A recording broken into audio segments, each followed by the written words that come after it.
Hi, I'm Mary Morrissey. I'm the author of two best-selling books. I'm the founder of Life Mastery Institute. In the United States this weekend, we're celebrating something called Memorial Day, where we take time to memorialize, to remember the people that are no longer in physical form, but who made impact in our lives.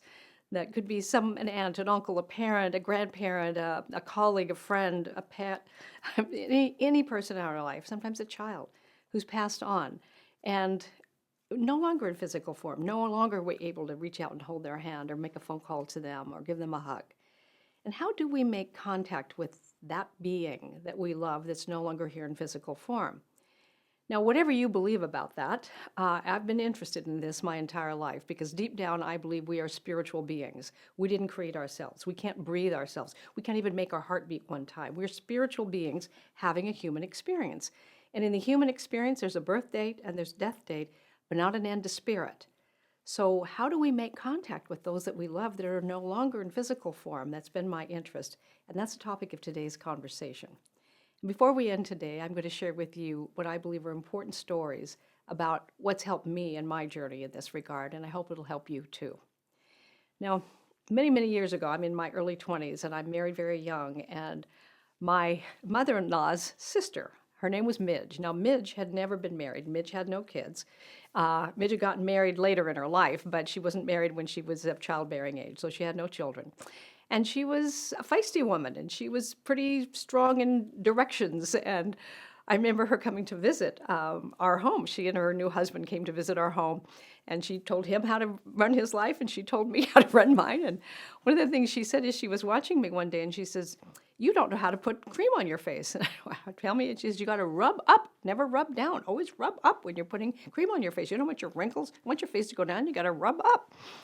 And Midge was a great woman. And so I fell in love with her over time. As she was getting ready to pass away and losing more and more of her capacities, she asked me to come one day. And she said, "I don't think I'm going to be here too much longer. And I want you to know if there's a way for me to make contact with you after I go, I'm going to do that." I said, "How do you think you might?" She said, "I have no idea how to do it. I haven't been over there yet. But if there's a way, I'll do it."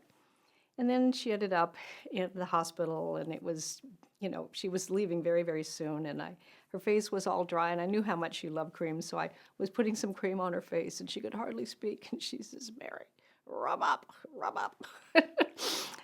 And so Midge was in there, even though her body wouldn't respond to the commands that she would have loved for it to respond to. I went home that day, and there was a knock at the door in the afternoon, and there was a woman who lived not too far from me who understood that I was interested in spiritual things, and she said, "I've had this book, and I don't know, it keeps saying to me that I should give it to you, so I'm just dropping this book off. I hope, maybe you'll enjoy it."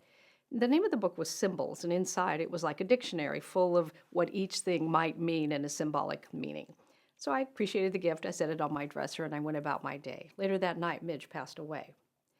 And 3 days later, we were going to be hosting after the memorial service, we were going to be hosting a gathering at our house with food and all the people that would be coming to gather in the food and share memories of Aunt Midge.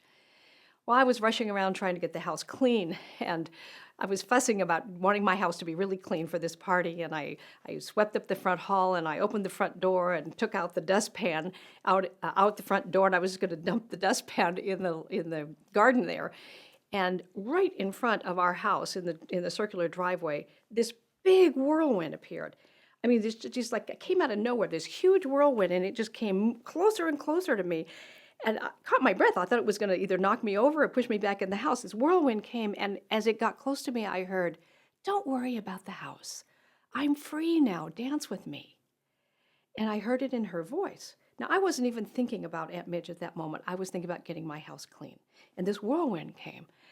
And it caught me off guard, and it caught my breath. It was like, oh my gosh, that seems so real. I closed the door. I ended up cleaning the house. I went in to get changed to go to the memorial service. And there on the dresser was this book called Symbols. I opened it to the W's and looked up whirlwind. And there under whirlwind, it said, "Symbol of eternal life." Now, I'm not smart enough to make that up. I couldn't create that. I couldn't create a woman who would give me a book or a whirlwind appearing on this day I'm getting ready for this dear aunt's memorial service party. There are signs and signals that come to us from those we love who are on the other side that, if we are open, can absolutely be unmistakable. We don't need anybody else to agree with us that that's absolutely a sign from them.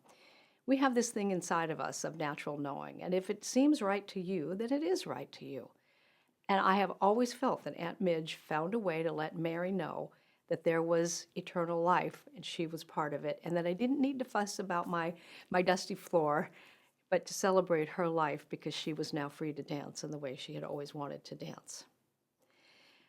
Many, many people I know have made contact with those that they love on the other side, heard from them with either auditorially, they hear their voice, felt their presence, thought of a thought that perhaps that being would share with them. My beloved mentor, Jack Boland, passed after 5 years of my working with him. There's almost not a day that goes by that I don't hear something he taught me. That really comes from my memory. But now and then I'll hear something that just seems to drop in from another dimension that sounds so much like Jack that it feels to me like Jack Boland helping me, even now after over 25 years of him having passed from this earth. Because in spirit, there is no time. So how do you make contact with the ones you love that are on the other side? Certainly we invite them. One way is just simply to invite them. Let me know that you're here. You have a message for me, I'm open to it. Just remain in a sense of openness. There's one way to do it. Another way is particularly with someone that you might feel, gosh, I wish I'd said I love you more often. There was so much unsaid, or something you want to apologize for, or something you want to acknowledge and appreciate. Is that it's very helpful for us to actually sit down and write a letter. There's not a mailbox you can take it to other than a sense of spiritual connection. But there's something that happens inside of us just in the very act of writing the letter, and then just imagining that going into the infinite, knowing that there is a presence and a power that knows all things. It knows the exact address, spiritual address of the one you're sending that letter to. And I've done that many times with people that I love that are no longer here. Take a few minutes, write that letter, pause, take 2 or 3 deep breaths, and see that letter on the wings of spirit finding its way right into the heart and the mind of the one I love. Does that really happen? Who knows? What I know for sure is it really happens in me. And because it really happens in me, I have that experience. I live life wonderfully these days, and I live a life rich and full with people on this side of life.